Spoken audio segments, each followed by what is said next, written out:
Chers amis, bonjour. Alors, chercher le royaume de Dieu. Voilà une expression qui nous est familière pour nous croyants, mais qui mérite d'être approfondie. Que signifie donc cette parole de Jésus que nous rapportent les évangiles? Matthieu 6, 33. Cherchez premièrement le royaume et la justice de Dieu, et toutes ces choses vous seront données par-dessus. Ne vous inquiétez donc pas du lendemain, car le lendemain aura soin de lui-même. À chaque jour suffit sa peine. Cette exhortation d'entrer dans le royaume est en fait suivie d'une proposition qui pourrait paraître contradictoire et qui relève du domaine de la foi. L'entrée dans le royaume nous fait lâcher prise avec le réel, avec les besoins naturels de l'homme. N'est-ce pas un peu fou? C'est vrai, mais la foi en Dieu, c'est la vie divine en soi, ce qui est une folie pour l'incroyant. Comme le dit Paul, la croix est une folie pour ceux qui périssent, mais pour nous qui sommes sauvés, c'est une puissance de Dieu. Alors parlons du pain du lendemain. Dans le même chapitre, Matthieu 6, Jésus enseigne à ses disciples la prière du Notre Père. Je veux mettre l'accent sur une parole « Donne-nous aujourd'hui notre pain quotidien ». Cette prière est paradoxale, selon ce que dit Jésus, de ne pas nous inquiéter du lendemain. Le pasteur Jean-Marc Tebois était un enseignant qui puisait à la source dans l'hébreu. Il explique cela dans son ouvrage Notre Père. Jean-Marc Tebois dit que les traducteurs ont buté sur la traduction du pain quotidien. C'est vrai, Dieu pourvoit à notre pain de chaque jour, mais c'est en contradiction avec le contexte. Jean-Marc Tebois explique que l'hébreu, qui est la source de l'évangile, et que saint Jérôme connaissait, avait un autre sens. Il s'agit de l'Erem Shel Machar, le pain de demain, qui a une connotation spirituelle et qui est reliée aux Écritures. L'homme ne vivra pas de pain seulement. Jean-Marc Tebois relie également cela au repas de Shabbat. Il y a dans la tradition juive, dit-il, cette idée qu'il existe deux mondes, à Olam Hazé, ce monde-ci, à Olam Haba, le monde qui vient. Et le monde qui vient, c'est le royaume. C'est ainsi que sur la table de Shabbat, il y a traditionnellement deux pains, ou chalot, qui parlent de ces deux mondes. Dieu sait que nous avons besoin du pain quotidien, mais il nous exhorte à chercher un autre pain, le pain du ciel, la parole de Dieu. La vraie traduction donc serait « nous pouvons manger dès aujourd'hui le pain de demain ». C'est-à-dire nous pouvons nous transporter dans le royaume messianique avant même son rétablissement.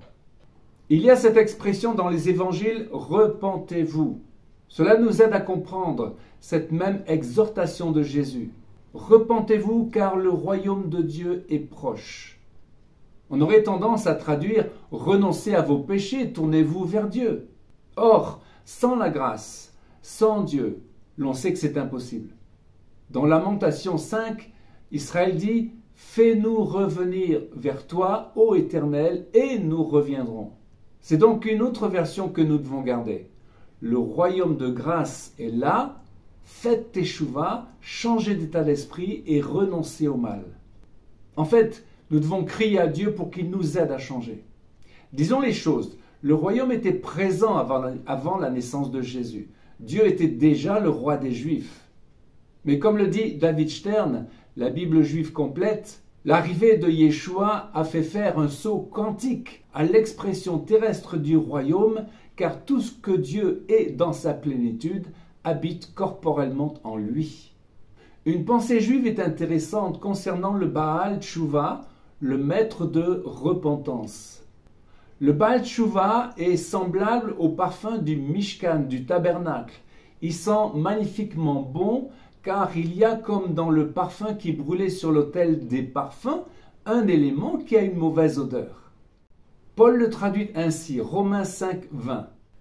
Or, la loi est intervenue pour que l'offense abonde. Mais là où le péché a abondé, la grâce a surabondé, afin que, comme le péché a régné par la mort, ainsi la grâce règne par la justice pour la vie éternelle par Jésus-Christ notre Seigneur. On pourrait dire qu'un homme qui a grandement péché a davantage conscience de la puissance de la grâce, telle Marie de Magdala qui était une prostituée et qui a été la première à tomber à genoux devant le Maître. La grâce du royaume rend humble. Un des drames de la foi chrétienne, c'est l'esprit religieux qui a fait tant de mal, jusqu'à faire de la chrétienté un instrument de jugement et de mort, en forçant notamment les Juifs à se convertir.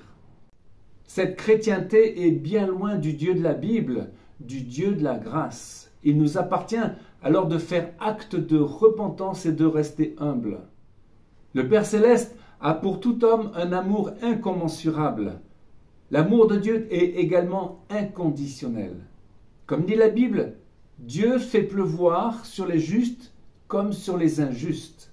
Et en Israël, la pluie est une bénédiction. Lorsque Jésus guérissait, il ne demandait pas qui était juste et qui ne l'était pas. Une autre image est donnée au travers d'une vision. Une personne se voyait sur une plage et Dieu lui faisait revivre son passé. Elle réalisait qu'à côté de ses pas, dans le sable, il y avait d'autres pas et elle devinait que c'était ceux de Dieu. Puis elle vit ces temps où elle avait vécu de grandes épreuves. Et là, il n'y avait qu'une trace de pas. Alors elle demanda à Dieu, mais où étais-tu au moment où j'avais le plus besoin de toi? Et Dieu de lui répondre, en ce temps, je te portais, et ce sont mes pas que tu vois dans le sable.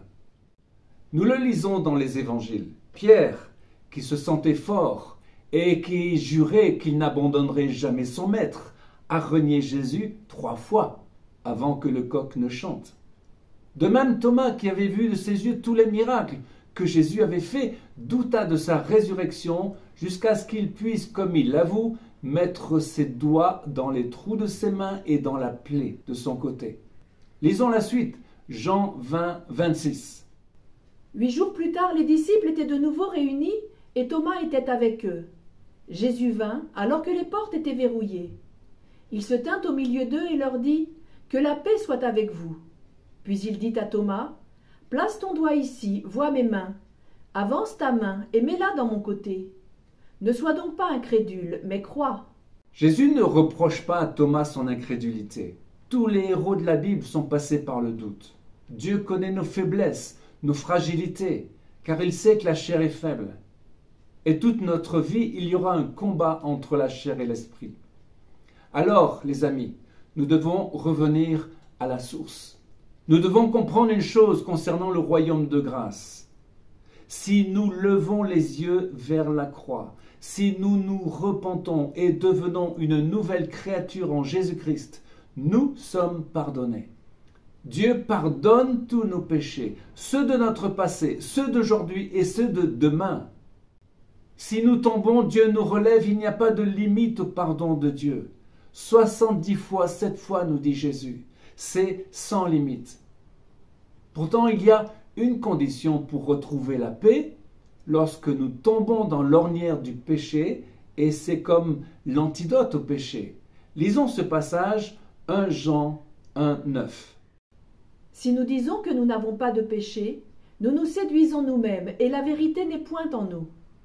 Si nous confessons nos péchés, il est fidèle et juste pour nous les pardonner et pour nous purifier de toute iniquité. Les amis, quelle grâce! Nous vivons dans un monde de ténèbres et de péché, mais le royaume de miséricorde nous fait goûter à l'avance les fruits du royaume messianique. Et nous attendons le temps où le Seigneur nous transformera par son esprit. 2 Corinthiens 3,18 nous dit « Nous devons refléter davantage encore la gloire de Dieu. » Alléluia. Chers amis, à une prochaine fois pour une nouvelle vidéo en direct de Jérusalem.